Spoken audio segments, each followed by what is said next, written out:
don't be alarmed by my lips. I haven't wanted to record anything because I sunburned my lips in California and they didn't seem too bad. And then I got back to Utah and they kind of cracked and got dry and kind of scabbed. And now they just won't stop cracking and bleeding. And I'm on a blood thinner. So I kept thinking, okay, this is gonna get better and I just need to post. So I apologize. Like, maybe I do this. Like, some of you might not be able to watch. I pretend I'm a zombie when I go in my daughter's room in the morning, because usually I've got like blood and I'm just like, ugh. Anyway, okay. So, I need to go a little bit faster to catch up to present day.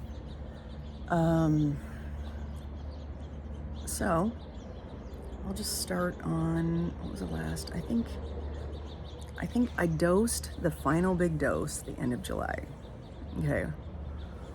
So with this, new treatment and everything, we usually go to Catalina, and some people go, some don't, in the beginning of August, and I'm usually there for my birthday, August 9th.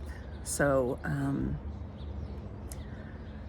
the doctors, a while ago were like, we have this plan, can we still go? And they're like, yeah, but we really think you should drive, just for the risks and things like that. So, then we, I don't feel like awful, like in bed, like I have to be in bed.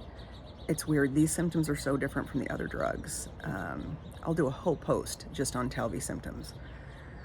That, like, sun sensitive, skin sensitive, like, I don't know if you noticed, but I've got like red, like, anyway, yeah, so my whole family were like, okay, well, we're all gonna go, because you're gonna be there and this is kind of a rough year. We're just gonna make it happen. And this was kind of short notice because not everybody was going. And so it comes up, I know that I need to take labs Monday, August 4th. And with all the boats and whatever and trying to coordinate, it was just an easier on me to fly. So I was like, I will wear N95. Me and Orion were so confident that we booked a flight for Monday night. So we were gonna have that appointment, do labs, and just hope for the best. And so I go do labs, just packing up stuff. And the nurse calls and is like, hey, so your white cells, so my ANC, is my absolute neutrophil count, was 0.4. So that's really low. Like, that neutropenic, like if I caught something, I probably couldn't fight it off. So she's like, yeah, we're gonna need you to come in and get GCSF. It's like a white cell booster. So they give it to me, it makes white cells. I couldn't even get IVIG, which is other people's immune system, because you have to have white cells for that to work. So, and it wasn't just one dose, I needed 3 days of it. And so it was just this is what having cancer is like, at least for me, it's just like, you have hope, you're optimistic, you want your life to change as little as possible, even though it is. And so you do something, you think you're going one direction, and then it changes in like an instant. So we were like, okay. I mean, I was glad I knew that number, because yes, that would have been, hard to travel. And my sister called me, and my daughter was staying with her.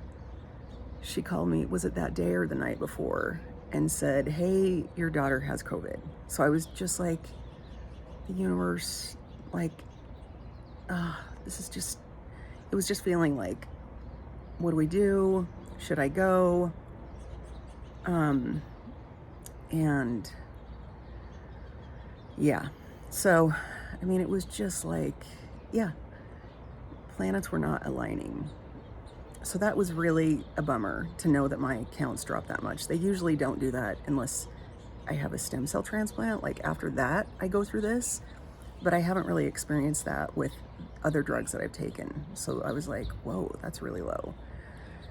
Anyway, so we changed the flight to Thursday night because we're like, okay, well, either the white cells are going to boost and it's going to be okay, or we don't go.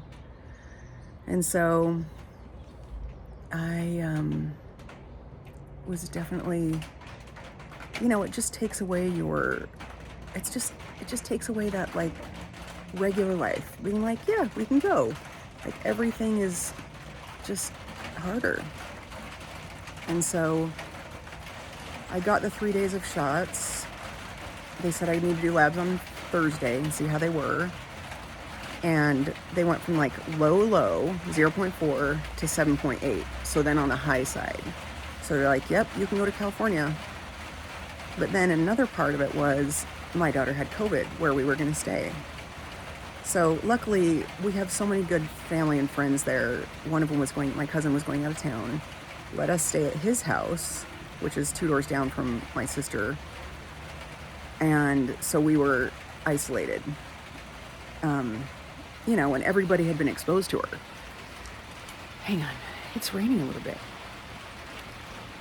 I just need to get some things out of the rain.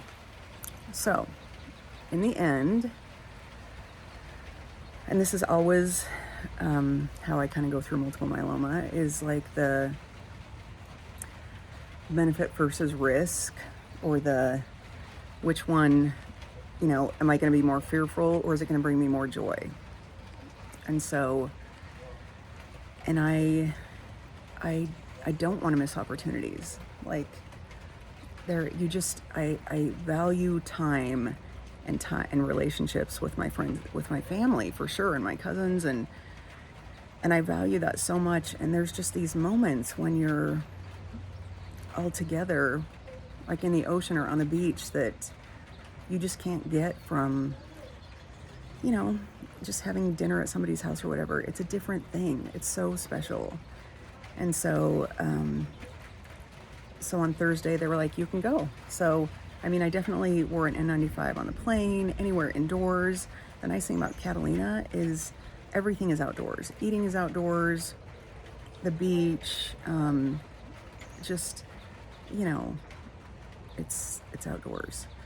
And the people who weren't exposed were me, Orion, my 2 older kids, and her boyfriend. And so when we did have to get in a car to go to the backside, we just, we stayed in one car, everyone else stayed in other cars. And it ended up being, I'm so glad I went. Even though, of course, no matter what I did, so nobody got COVID. So that was, amazing. But, I felt I was like, man, I feel a little sore throat, but I also get that from kind of the med. So we got home really late on a Tuesday night, and I was supposed to dose the next day. Well, I said, hey, you might do a respiratory panel just to make sure, just to, to see. So, another, one of those things like, I think I'm okay. And then they're like, oh, you have parainfluenza and rhinovirus. I was like, nice. And my whites were back down to 0.4 that fast. So I didn't dose. And as you can see, I'm dealing with this. I burned it on August 8th, I think. So, pros and cons. Worth it. Like, I felt so grateful. I'm so lucky to be surrounded by such an awesome family and friends. Like, on my birthday, I'm gonna, make just a compilation of my birthday because it was just such a great day. Like, I started with, there's a swim club that just swims every morning. Any weather, anytime, any water temp. And so, woke up and did swim club. So I'm like, I am alive. I can swim. I definitely was huffing and puffing, but like my nieces and nephews were there. And then we went to the backside of the island where it's kind of like you have the beach to yourself, and it's just, um, you know, very just there. You are there at the ocean with nobody else around, and it's just beautiful. And at the end of the day, at the end of just like a fabulous day, it was like the sun reflecting on the water as it's going down, and every one of us, I think there were 16 of us, every single person got in the ocean, and we were just all out there swimming, catching waves. Like, it was so beautiful and magical for me. Just like, that's that connection, that image in my head that I will have like forever, that I'm like, that makes it all worth it to me. So I feel really lucky. I really am. I just cherish it. I'm grateful for it. Just the sand in my feet, the water, the waves, connections, with my family. Anyway, that's what's been happening. So I'm gonna show you a little bit of my trip, because it was just, I can't not share it. Sorry about my lips.